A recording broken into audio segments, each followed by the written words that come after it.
وی پیدا کړي بخدای نوې دا دنیا چې صورت د محمد نه. الله مبخا یو ضروري اعلان واورئ.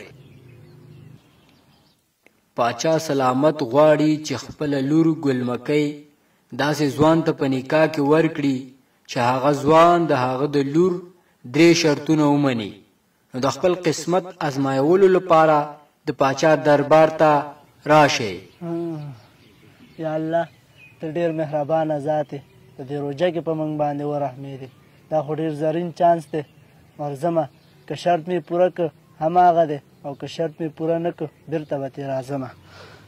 الله په قرآن لکه چې بخت مې را بیدار شو، خو چې د پاچا به څه شرطونه وي ورځم چې ځان پوه کړم. خو چې دا شرطونه به څه ورځمه که مې پوره کړ ښه ته ښه، که مې پوره نه کړ نو دا بغواني خو چا وړې نه ده، همدا به کوو سپلۍ مې چش وي.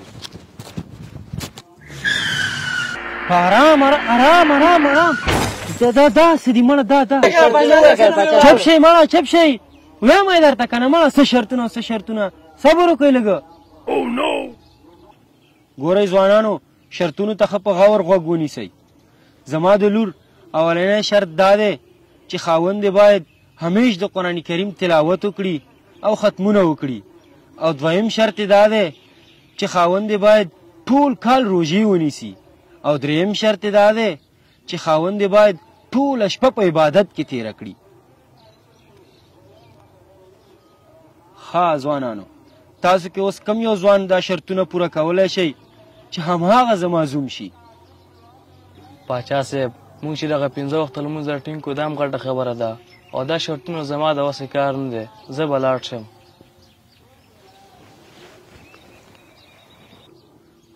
ها امیر صاحب، ته پکې څه وې؟ دا شرطونه پوره کولی شي او که نه؟ یاره حاجي صاحب، مونږ خو د یوه میاشت روژه ډېره په سختۍ نیسو، نو ټول کال به زه څنګه روژه شمه؟ به زه بهسې غلی غلی لاړ شمه. ځه ها ځوانه، ته څنګه دا شرطونه پوره کولی شي او که نه؟ پاچا صاحب انشاءالله دا ټول شرطونه زه پوره کوم. ها ډېر ښه، خو ته باید 2 میاشتې ما سره وګرځېږې، ځکه چې زه پوه شم چې دا شرطونه ته پوره کوي او که نه، نو بعد د هغې به زه بیا خپله لور تا ته په نکاح درکړم. سمه ده پاچا صاحب، زه به تا سره یم. سمه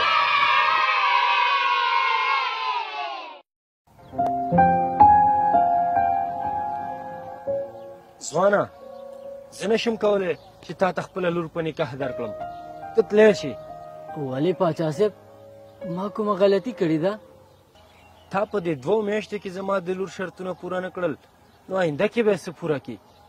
ښاغلیه ما خو ستاسو ټول شرطونه پوره کړي او پوره کوم. یا آیا ټول قرآن عظیم الشان تا تلاوت کړی دی؟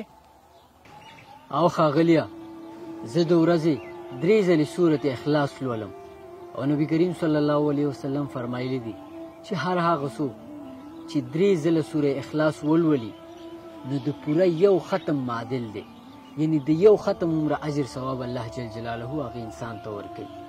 نو ما دا کړی دی. ښه، دویم تا خو رمضان میاشت او بیا 6 روژې ونیولې، نو ټول کال روژې به کله نیسي؟ ښاغلیه ما د رمضان د میاشتې وروسته د شوال د میاشتې 6 ورځې روژې ونیولې، ځکه نبی کریم صلی الله علیه وسلم فرمایلی دي چې څوک د رمضان میاشت او بیا د شوال د میاشتې 6 ورځې روژې ونیسي نو دا داسې دی لکه د ټول کال روژې چې نیولي. نو ما ستاسو دویم شرط هم پوره کړی او همداسې مې کړي دي. ښه، آیا تا ټوله شپه په عبادت تېره کړې ده؟ هو، ځکه زه د ماسخوتن او د سحر مونځ په جومات کې په جمع ادا کوم، او نبي علیه الصلاة والسلام فرمایلی دي چې څوک د ماسخوتن او د سحر مونځ په جومات کې په جمع ادا کوي نو معادل دا دی چې دې ټوله شپه په عبادت تېره کړې ده. نو ما ستاسو 3 واړه شرطونه پوره کړي او پوره کوم به.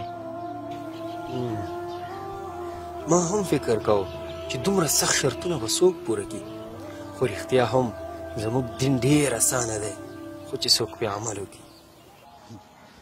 ځوانه مبارک شه، ما خپله لور تا ته په نکاح درکړه.